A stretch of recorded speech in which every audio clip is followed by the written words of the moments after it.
Hi guys, papunta na kami sa Bronx Terminal Mall. Exercise na din.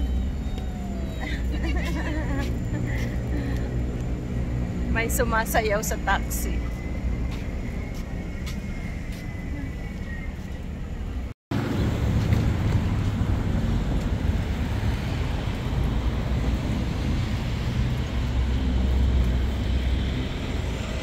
Hi guys, papunta na kami sa Burlington.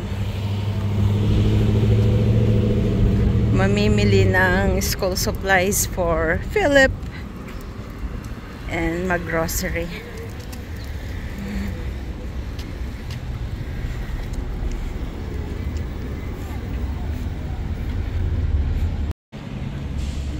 Ito yung Bronx Terminal Market. No, that's overnight. It's a month or so. It will be there. For more.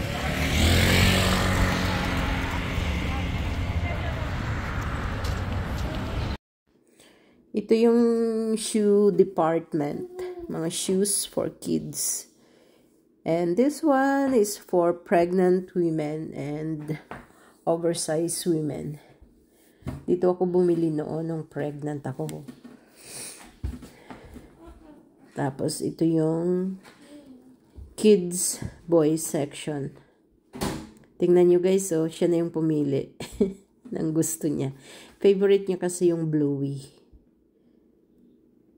Very clean. May mga coffee shop din inside the premises. Usually, ang mall, diba, nasa baba or may restaurant. Pero dito sa gilid, meron. Pwede kang mag-snacks.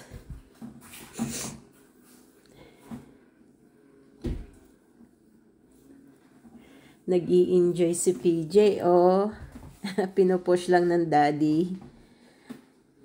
Home decors naman to. Yung mga pang-display sa Target. Hi! Hi!